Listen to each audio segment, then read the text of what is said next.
Hip-hop's biggest glazer outside of Antonio, the CEO, OVO Mal, is big mad that the king of hip-hop, Kendrick Lamar, did not coon enough for Mal and his MAGA donors at the Super Bowl halftime show, as Jason Whitlock Jr. was very disappointed on episode 344 titled Game Over, where he expresses his frustrations with Kendrick not pleasing him at the halftime show. This moment that they gave him was too big for his catalog.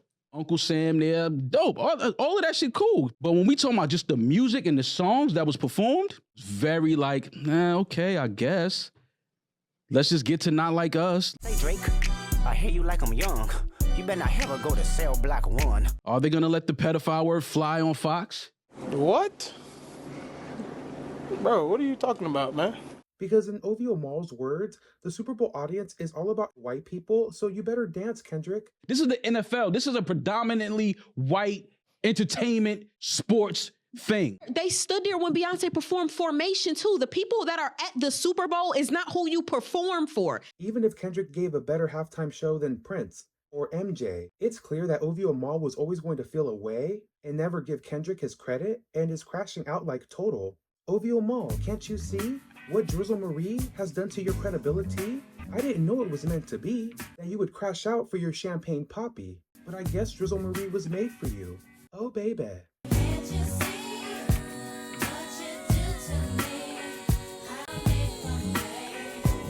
And believe it or not, Eminem's cousin from Ireland, Rory, is not afraid to take a stand. Not afraid. Yeah.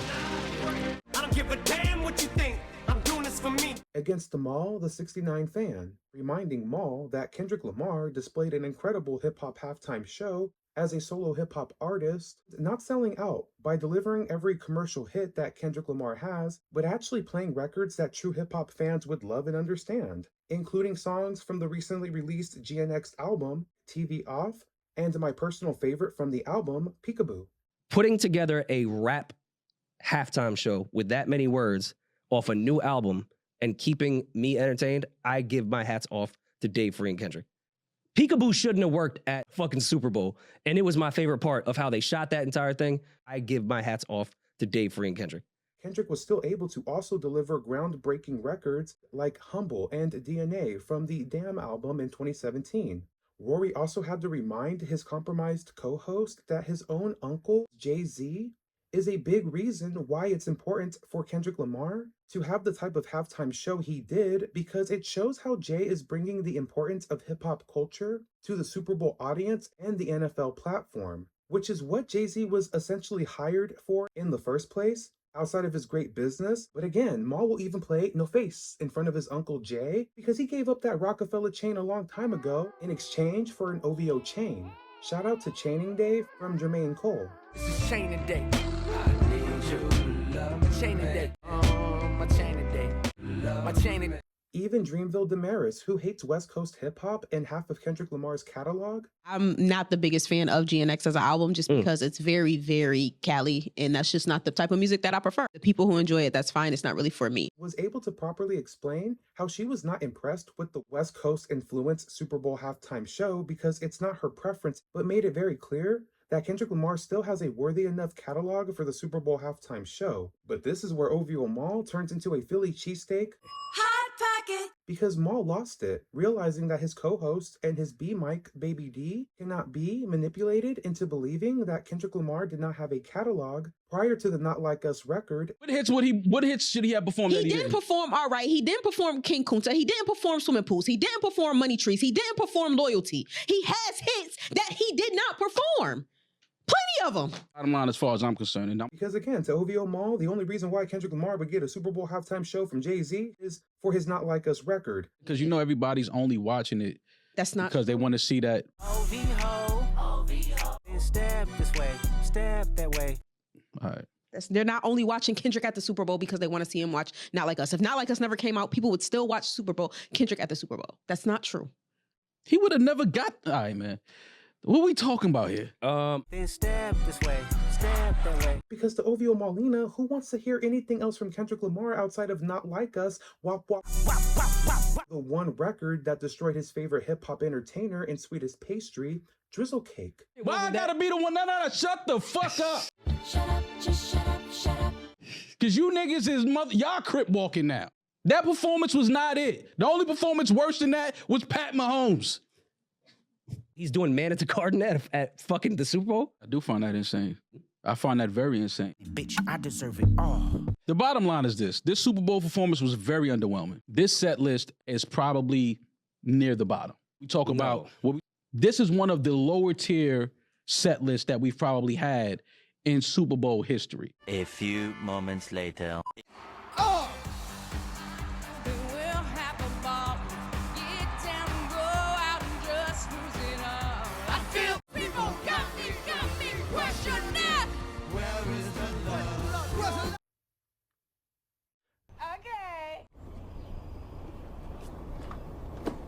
Even though I really appreciate Rory and Demaris for trying to respect Kendrick Lamar's discography, despite their personal opinions on how they felt the Super Bowl halftime show should go, they still can't stop me for coming for OVO Mal and his anti-hip-hop ways, like how Shaquille O'Neal and B.I.G.G.I.E.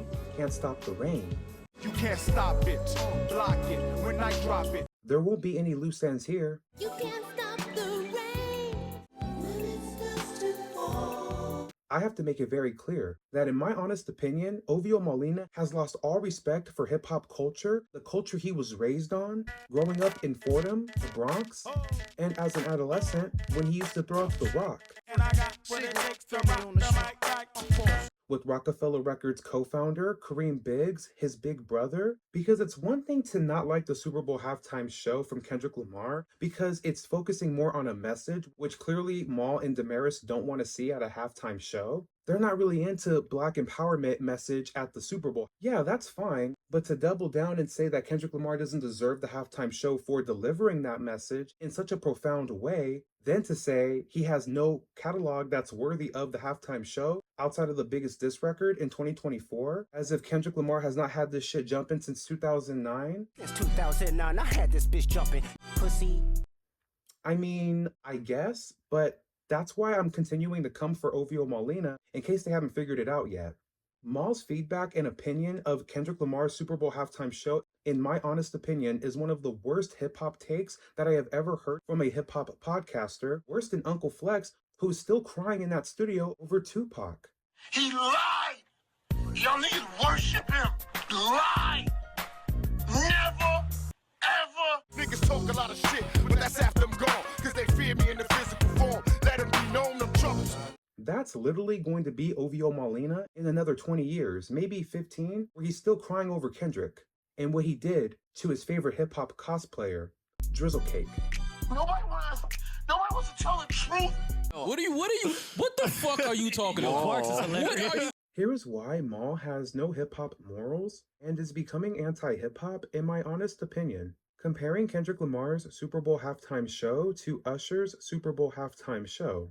As soon as OVO Mal started to bring up Usher, one of the biggest R&B pop stars of the 1990s and 2000s generation, comparing his great halftime performance that's pop and R&B to Kendrick Lamar's historic hip-hop halftime show, the first one in Super Bowl history, I began to clutch my pearls like I was Viola Davis and had to leave the room because I needed a minute to really process that Jamal Clay was willing to die on a hill with the narrative that Kendrick Lamar had a very underwhelming Super Bowl halftime performance for simply not performing all of his biggest commercial hits, similar to how Usher did with his halftime show, having the audacity to say Kendrick Lamar had no other records outside of Not Like Us in his catalog that would be worthy of a Super Bowl performance. And when the narrative did not go OVO Mal's way, he then started to claim that Kendrick had no excuse to not deliver one of the best halftime shows in his opinion because he had the biggest year-end moment in his hip-hop career in 2024. A type of historic year that Usher has never had in his 3-decade R&B and pop career. I'm at the studio, man. Man, quit playing with me, man. No, for real, don't play like that. Put that on everything. I'm gonna call you back. When he started as a protege at the age of 13, signed by LaFace, Babyface, L.A. Reid, and P. We used to fight over the frosted flakes. You know what I'm saying? Before pause was invented. He didn't even do what Usher did. It's Usher. This nigga had Usher Audience never of had a year America. like that. As dope as Usher is, Usher never had a year like this. Not like us shit. Never in his fucking. Right now, lose it. I'm older than all of you niggas in here, and I'm telling you, Usher Raymond has never had a year that was this hot. He's never. He's Girl, shut the fuck up. You thought you ate that? Bitch, you...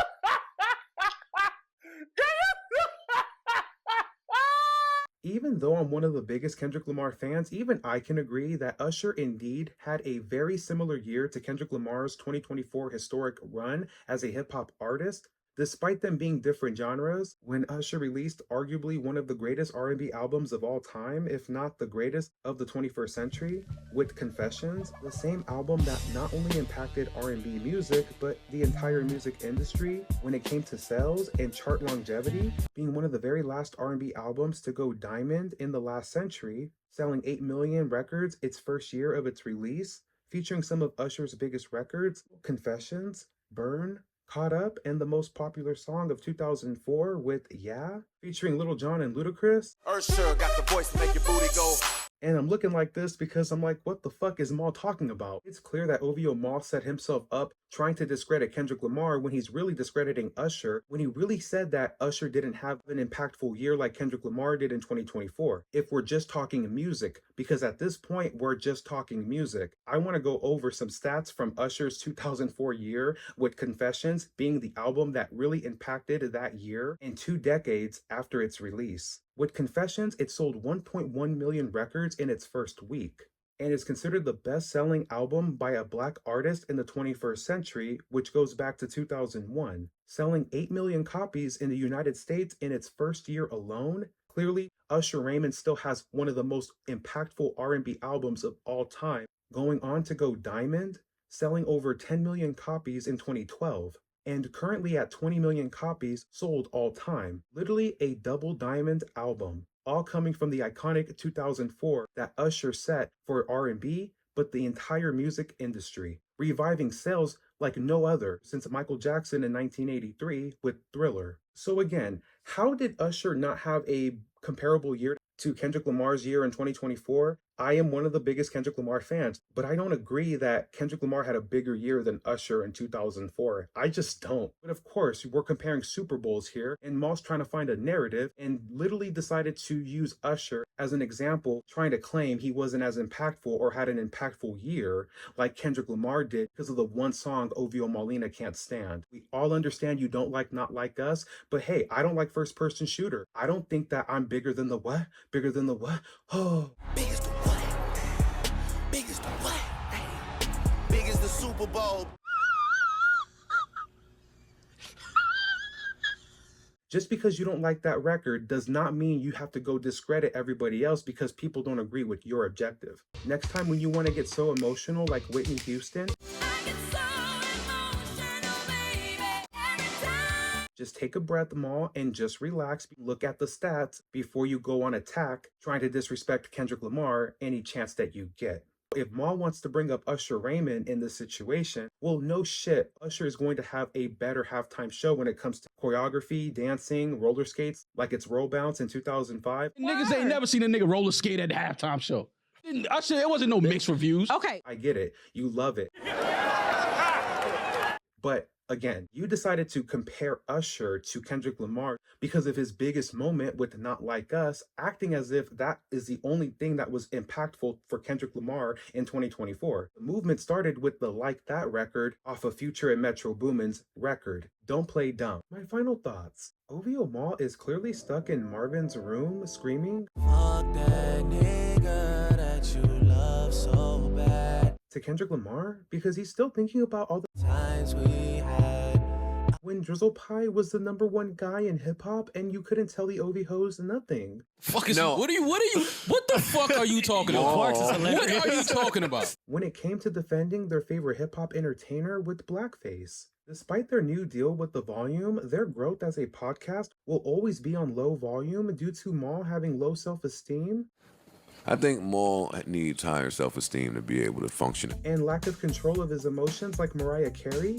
Anytime his team has a different opinion from his own, especially when it comes to his OVO. Because I'll never forget how I always respected Mal for standing up to Joe Budden, who he claimed lacked morals for his friends and the connections that Joe Budden had in the industry, like having bad record dealings with Eminem.